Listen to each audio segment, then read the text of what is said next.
Oke, assalamualaikum warahmatullahi wabarakatuh.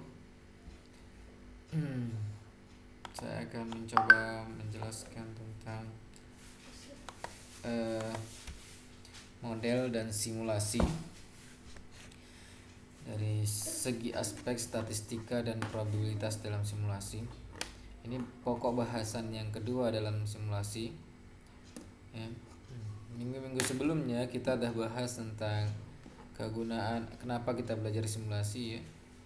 Kenapa harus paham dengan sistem, lalu bagaimana memodelkannya, baru apa sih gunanya simulasi, dan kapan simulasi digunakan dan kapan tidak digunakan. Saat ini kita masuk ke probabilitas dan statistikanya. Kenapa kita bahas ini? Karena simulasi hasilnya itu tidak pasti. Ya, simulasi hasilnya berupa probabilitas dan statistika. Jadi nilainya hanya ya karena kita mau meramal masa yang akan datang atau merekomendasikan hal yang akan kejadian yang akan datang. Itu semua tidak ada yang pasti. Maka yang muncul adalah nilai-nilai probabilitas. Artinya kemungkinan kejadian berapa persen gitu ya. Nah, probabilitas yang dihitung adalah dari 0 sampai 1. Kalau 0 berarti itu tidak perlu dicari lagi probabilitasnya karena itu udah terjadi dan itu tidak kejadian ya, udah masa lalu dan tidak kejadian, itu pasti probabilitasnya 0. Dan probabilitasnya 1 ya, jika apa namanya masa yang lalu tetapi telah kejadian ya, contohnya kita contohkan misalnya MotoGP pekan ini, pekan yang lalu itu MotoGP di Portugal ya. Ketika saya tanya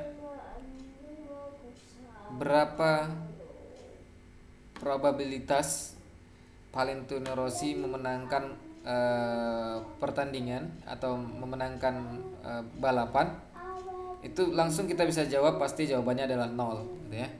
Karena masa yang lalu dan dia tidak menang gitu ya. Tapi kalau akan masa yang datang kita tidak bisa menyatakan itu 0. Kemudian sebaliknya, kalau kita tanya berapa probabilitas siapa pembalap menang kemarin, Quartararo gitu ya. Berapa probabilitas Quartararo memenangi balapan pada putaran di MotoGP di Portugal? Maka jawabannya adalah 1. Kenapa? Karena dia memang memenangkan balapan. Nah tuh, berarti udah kejadian masa yang lalu. Dan dia, kalau dia tidak terjadi maka 0, kalau dia terjadi maka 1. Maka masa yang akan datang kita tidak bisa menyatakan 0 atau 1, tapi rentang dari 0 sampai 1. Jadi kalau kita katakan Valentino Rossi berapa persen atau berapa probabilitas Valentino Rossi menangkan laga atau menangkan balapan pada balapan yang akan datang, nah itu tidak boleh 0 jawabannya ya. Itu harus ada peluang walaupun sedikit ya, gitu. Misalnya 0,1 ya, atau 10% gitu ya. Nah itu nanti akan dihitung berapa dia balapan di sirkuit itu menang atau enggaknya, statistikanya saat ini seperti apa ya. Saat ini menurun maka menurun juga probabilitasnya gitu. Nah seperti itu. Jadi yang akan datang itu tidak bisa pasti 0 atau 1. Jadi antara rentang 0 sampai 1. Oke. Yang akan dibahas adalah probabilitas dalam simulasi, distribusi probabilitas, distribusi sampel, dan estimasi interval. Ini harusnya dibahas sampai sini, tapi kita karena pertemuan simulasi ya, mungkin kalian akan bahas nanti kayak mana masuk ke sampel dan estimasi intervalnya. Tapi ini saya bahas tidak akan saya bahas sampai kemari. Saya dasar-dasar aja. Contoh sampel ini kalau kita mau kemarin yang sering muncul waktu pemilu gitu ya, itu ada quick count gitu ya. Quick count itu tidak semua data yang diambil, maka ada TPS atau tempat pengambilan suara yang dijadikan sampel, artinya yang mewakili seluruh data yang ada ya. Sampel itu diambil dan dia harus dapat mewakili populasi ya. Populasi itu semua data. Sampel itu diambil, bagaimana samplingnya biar supaya mewakili seluruh data, dan jika diuji sampel itu memang betul dia mendekatin populasi. Nah, cara mengambil sampel ini banyak metodenya. Nanti minggu depan atau kamu bisa pelajari sendirilah nanti ketika kamu mau menguji sesuatu, itu harus punya data sampel. Kalau dia data itu terlalu besar dan tidak bisa kita ambil secara keseluruhan ya, membutuhkan dana atau waktu yang lama, kita harus hanya mengambil sampel saja. Tapi kalau tidak, maka data itu harus diambil semuanya ya. Kalau memungkinkan diambil semuanya, maka ambil semuanya ya. Ini tidak kita bahas ya, sampel dan estimasi interval. Dalam implementasi dari simulasi, proses pengembangan model diperlukan pemahaman probabilitas ya. Jadi harus paham tentang probabilitas karena memang hasilnya berupa probabilitas. Tidak ada yang pasti dalam simulasi. Probabilitas memberikan gambaran bahwa kejadian akan mempunyai berbagai kemungkinan. Ya, misalnya ada beberapa hasil dari simulasi gitu ya. Misalnya ada yang menyatakan bahwa ini baik sekian persen, ini buruk sekian persen. Jadi kita bisa dapat gambaran ya, berapa persenkah kejadian ini ya, mendekati mana kejadian ini ya, mendekati baikkah atau mendekati burukkah gitu. Itulah sebabnya dalam simulasi kemunculan suatu kejadian diwakili oleh bilangan random untuk menggambarkan sifat kemunculan dari suatu kejadian. Ya, jadi bilangan random nanti akan dibahas tentang kayak mana membangkitkan bilangan random untuk menjadikan suatu kejadian. Jadi misalnya di saat kita melakukan simulasi terhadap masa yang akan datang, misalnya pelanggan datang di hari yang akan datang, itu kan kita nggak tahu kapan pelanggan itu datang, jam berapa lama dilayanin, dan jam berapa dia keluar, itu nggak tahu kita. Jadi untuk mewakili kejadian itu bangkit bilangan random. Nah, itulah sebabnya mengapa bangkit bilangan random. Pembangkitan bilangan random ini juga nggak asal-asal membangkitkan. Kita perlu probabilitas atau kemungkinan waktu yang telah dari data-data sebelumnya, probabilitasnya berapa. Misalnya pelanggan satu dengan pelanggan yang lain itu jaraknya misalnya 5 menit, itu ada 5 orang gitu ya, 5 kali. Jaraknya ada 10 menit, ada 100 orang. Maka membangkitkan bilangan randomnya juga harus mengikuti kaedah itu. Jangan nanti kamu membangkitkan bilangan randomnya banyak yang berapa menit tadi saya bilang? 5 menit gitu ya misalnya. 5 menit cuma 3 orang misalnya. Nggak boleh pula nanti kamu bangkitkan kebanyakan di situ. Harusnya kebanyakan di 10 menit tadi misalnya ada 100 orang gitu. Maka waktu membangkitkan juga lebih banyak ke situ. Nah, bilangan random itu tidak boleh asal-asalan. Jadi berdasarkan probabilitas juga dari data-data sebelumnya. Kita membangkitkan kalau tidak ada data sebelumnya maka tidak boleh ada simulasi. Jadi harus menggunakan data sebelumnya. Konsep probabilitas. Konsep probabilitas sungguhnya didasarkan pada frekuensi relatif kejadian. Jadi berapa kali kejadian ya. Jadi berapa sampelnya, berapa kejadiannya, yang menyatakan kejadian A sekian dari sekian sampel gitu ya. Misalnya eh, kejadian seorang atau kejadian, tapi kita contohkan makanan misalnya, kejadian eh, satu pabrik makanan ya, dalam memproduksi makanan ya, dalam 1.000 itu ada rusak satu gitu misalnya, berarti ada 0,1% ya, 1/1.000 atau 0,1% ya, atau 0,001 kalau dijadikan persen kan 0,1% ya. Nah, jadi kejadian dan sampelnya. Nah, berarti yang bagusnya ada 999 berarti 99,99% gitu ya. Nah, jadi itu ya berdasarkan kejadian relatif. Contoh melemparkan koin, probabilitas jatuh dengan kepala di atas 0,5. Ya kalau di koin itu ada dua ya, gambar orang di depannya, di belakangnya ada gambar ya, saya lupa entah apa lagi, gambar yang lain. Nah, pokoknya kalau gambar orang itu hanya dua sisi, berarti kalau muncul satu bagian sisi yang diharapkan maka 0,5 gitu ya. Dan tidak pula dia pernah ya, misalnya kita bertanya gini, kalau saya ambil koin ya, satu gambar orang, yang satunya gambar burung misalnya, sisinya sebelah gambar orang, sebelah gambar burung gitu, sebelah sisinya.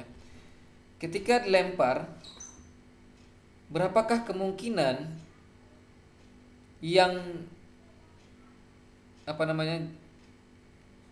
muncul itu adalah orang dan burung? Nah, tadi burung saya bilang ya. Jadi ketika lempar yang muncul kedua-duanya orang dan burung. Nah, berapa probabilitasnya? Ya, probabilitasnya adalah 0. Kenapa? Karena nggak mungkin kedua-duanya muncul, karena koin itu hanya kalau dilempar tuh yang muncul tuh sebelahnya. Ya, sebelah. Nah, jadi kemungkinannya hanya ada dua kemungkinan. Berarti kemungkinannya saat kita lempar adalah 0,5 ya, atau separuhnya atau setengahnya. Ya, probabilitas kejadian sebagai kejadian frekuensi relatif sangat berkaitan dengan sejumlah besar percobaan yang bisa diobservasi. Ini ya. Probabilitas objektif. Jadi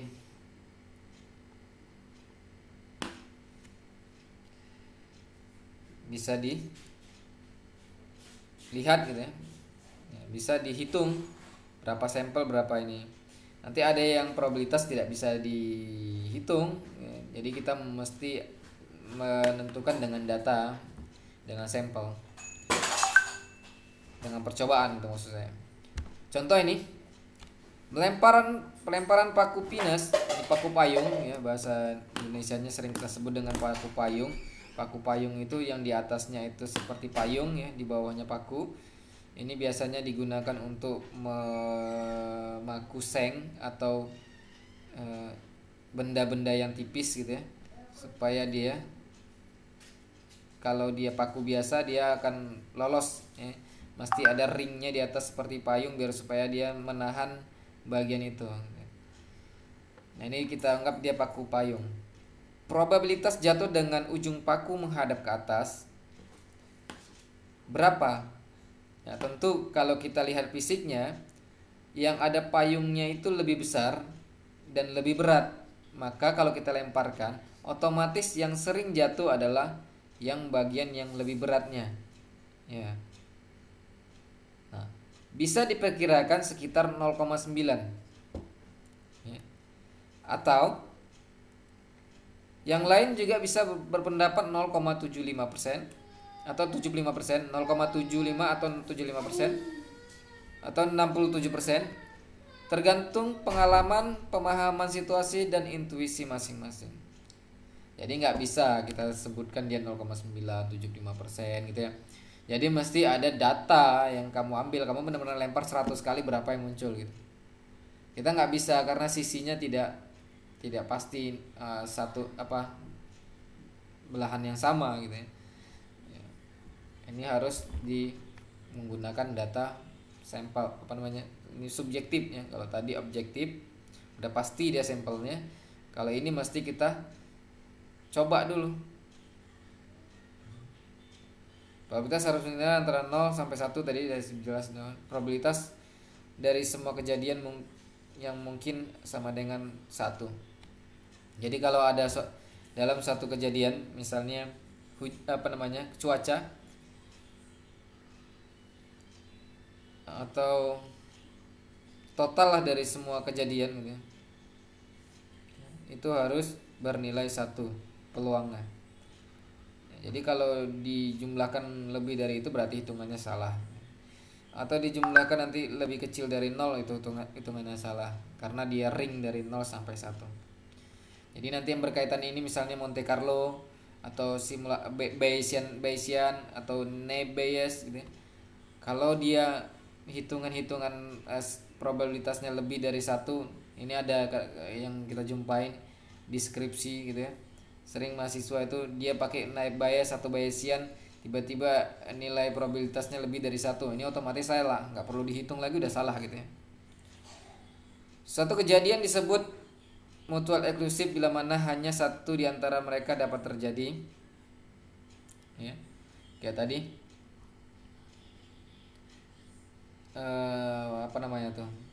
koin itu nggak mungkin kedua-duanya terjadi. Ini adalah mutual eksklusif, hanya satu yang mungkin kejadian. Nah ini contoh pelemparan koin.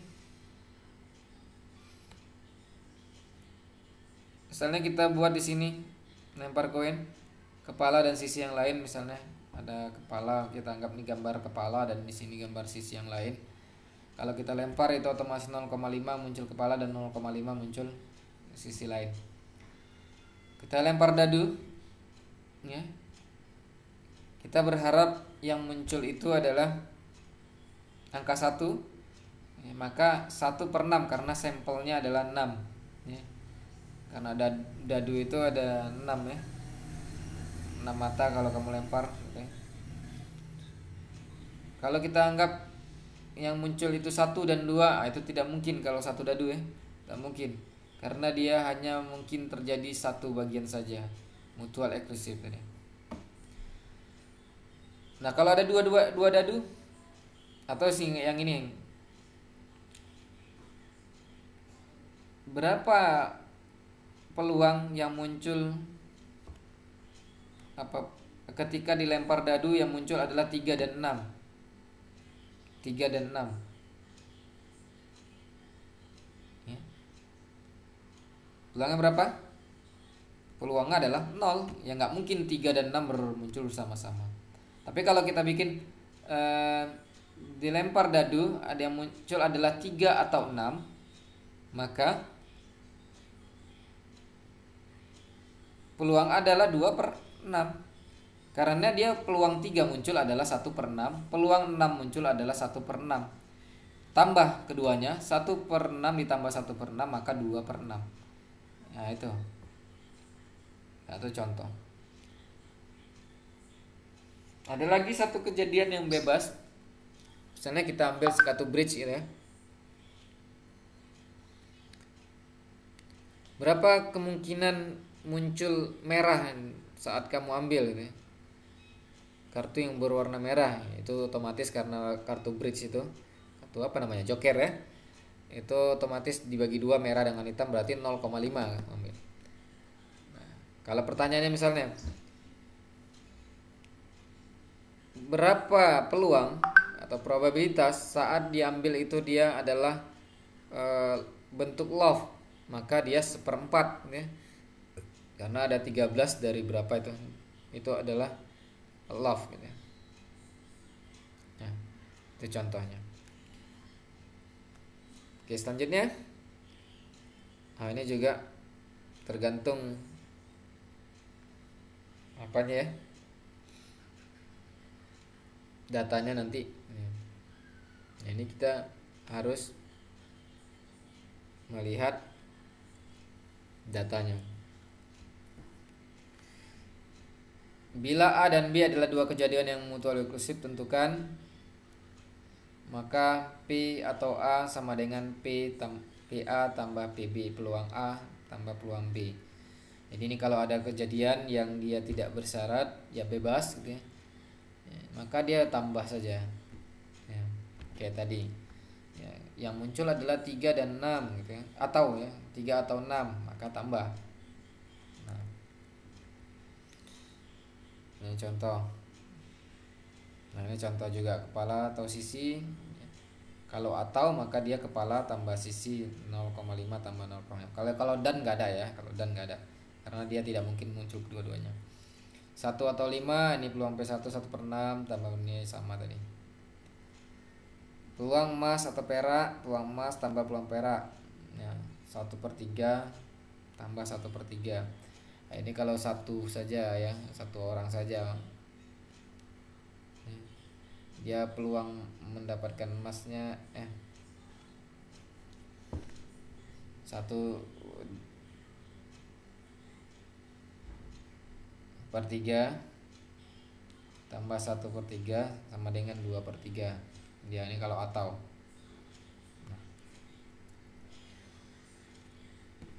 Ini rumus formula kejadian majmuk, ini saya ambil dari, saya cut dari ruang guru ya.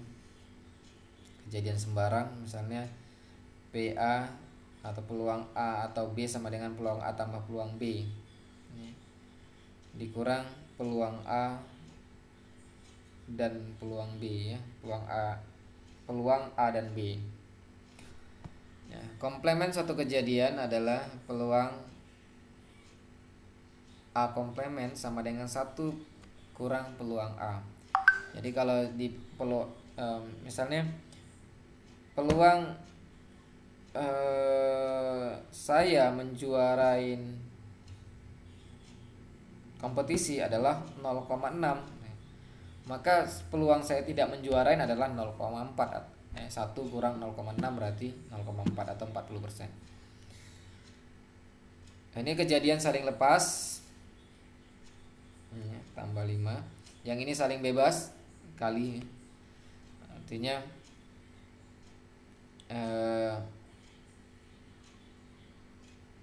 untuk menentukan satu ya, untuk ini kalau yang ini satu tujuan gitu. Misalnya, nah nanti ada contohnya. Yang ini kedua kejadian mensyarat. Peluang A jika B ya, peluang A jika B, peluang A jika B. Nah ini dia peluang A dan B per peluang A, atau peluang A dan B sama dengan peluang A dikali peluang A terhadap B. Nah, kejadian saling bebas tadi contohnya, kejadian A dan B dikatakan saling bebas jika kejadian A tidak mempengaruhi kejadian B dan kejadian B tidak mempengaruhi kejadian A. Dirumuskan sebagai peluang A dan B sama dengan peluang A dikali peluang B. Jika peluang Andi menyelesaikan suatu soal adalah 0,4 dan peluang Budi dapat menyelesaikan satu soal yang sama adalah 0,3, maka peluang mereka berdua menyelesaikan satu soal tersebut adalah si Andi nggak ada mempengaruhin kalau dia berhasil menyelesaikan soal, nggak ada dia mempengaruhi Budi. Budi juga gitu, dia selesai juga nggak ada mempengaruhi Andi. Tetapi ketika ditanya berapakah peluang ya, kemungkinan mereka itu benar dua-dua, nah, tentunya lebih kecil ya peluangnya ya. Maka peluangnya adalah peluang Andi dikali peluang Budi, maka 0,4 dikali 0,3, maka 0,12. Mungkin kecil ya, 0,12. Nah, ya itu dia nih. Sama seperti gini. Saya punya kartu bridge, satu bridge ya. Kartu apa ya? Dam ya, dam namanya, dam.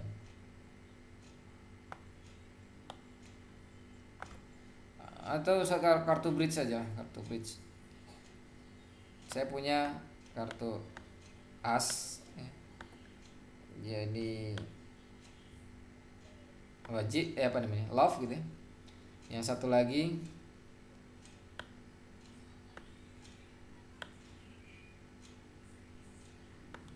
punya kartu as keriting gitu ya. Itulah. Nah, jumlah kartu dalam tumpukan berapa nih jumlah kartu bridge ya? Saya lupa.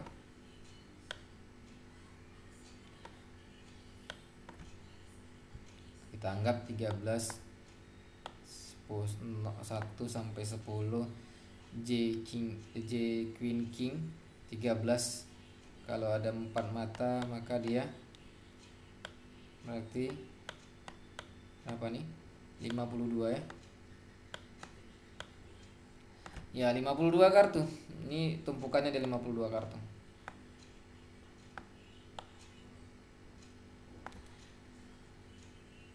Ketika saya ambil dalam tumpukan ini, yang muncul adalah ini. Dan yang kedua saya ambil dalam tumpukan ini adalah munculnya ini. Berapa peluangnya? Ya kan bebas ini ya. Dia nggak ada mempengaruhi kartu ini, tidak mempengaruhi ya, kartu yang ini tidak mempengaruhi kartu yang ini gitu ya. Peluang bebas saja. Peluangnya berapa? Ya, peluang yang pertama adalah 1/52.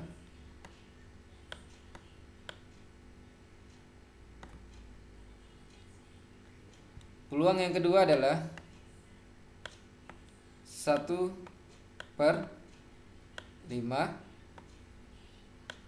Sampelnya berkurang ya, kita kurangi 1 yang ini, maka sampelnya berkurang berarti 51. Sama dengan berapa nih? 1/52 dikali 51. Nah, kita tengok di kalkulator.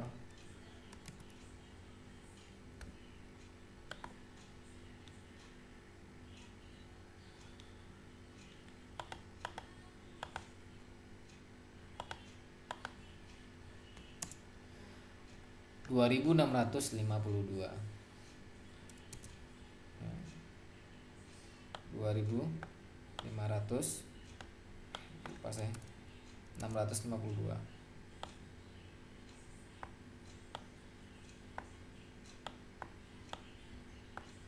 Kecil sekali. Kecil sekali. Jadi kalau kamu mau main misalnya poker gitu ya, kamu berharap as muncul, kamu bisa hitung yang udah berapa kartu keluar, kamu harap berapa lagi yang as itu muncul, dari berapa kartu kamu bisa hitung ya. Itu sangat kecil sekali ya. Jadi kalau yang berkaitan dengan judi itu pasti kita sebagai pemain itu dirugikan karena peluangnya sangat kecil sekali. Nah, apa misalnya togel misalnya. Togel 2 angka. Nah, saya nggak paham sekali ya, tapi misalnya 2 angka, jika tembus, jika menang, maka dia dapat misalnya 70.000 misalnya. Saya nggak tahu berapa hasilnya. Dari satu paket itu 1.000. Kamu menang ya.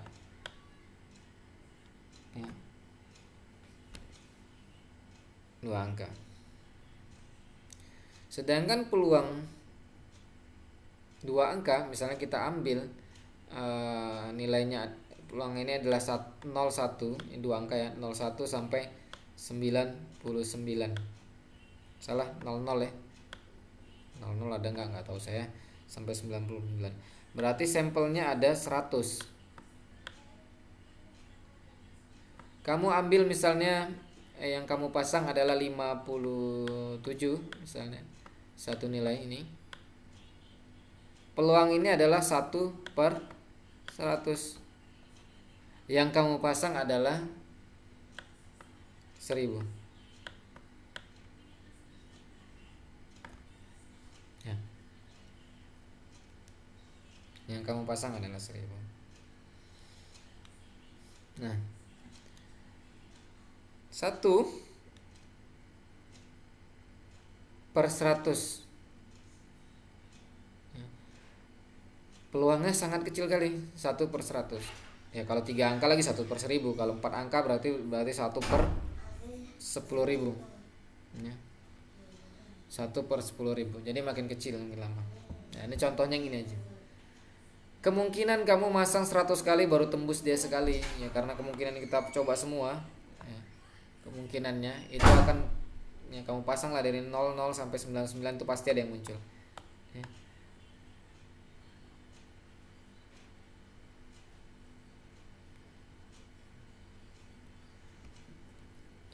Pasti ada yang muncul. Kemungkinannya 100 kali baru kamu dapat. Jadi kalau kemungkinannya 100 itu kamu pasang, tiap pasang itu adalah 1000, maka yang kamu dapat adalah 100.000. Ya, 100.000. Yang kamu keluarkan adalah 100.000. Tapi yang kamu dapat saat menang adalah 70.000. Nah, itu kan rugi kita. Nah, makanya judi itu haram gitu ya. Kalau judi itu menguntungkan, sama-sama menguntungkan, nah, maka kalau kita hitung gini ya, sama-sama menguntungkan. Kalau ini kan dirugikan kita sebagai pemain. Nah, 70.000, 30.000-nya itu udah pasti punya Bandar gitu ya. Bandar udah pasti menang 30.000. Oke. Nah, itu contoh. Ini probabilitas. Nah, ini ya kamu pelajarin lagi lah. Tapi tidak saya bahas, ini tidak saya paksakan. Tapi yang penting ya, kita mengerti tentang probabilitas. Sampai sini pertemuan kita. Saya cukupi sampai sini. Sampai jumpa minggu depan. Minggu depan sudah praktikum. Jika ada pertanyaan silahkan tanya langsung di apa, Classroom atau YouTube-nya, atau langsung saja ke WA saya kalau nggak ditanggapin. Ya, saya kemarin baru lihat ada pertanyaan dan saya lihat saya kurang jelas dengan pertanyaannya, maka tidak saya tanggapin. Ya, mungkin kalau tidak saya tanggapin, kamu bisa langsung saja ke WA saya. Saya tutup. Assalamualaikum warahmatullahi wabarakatuh.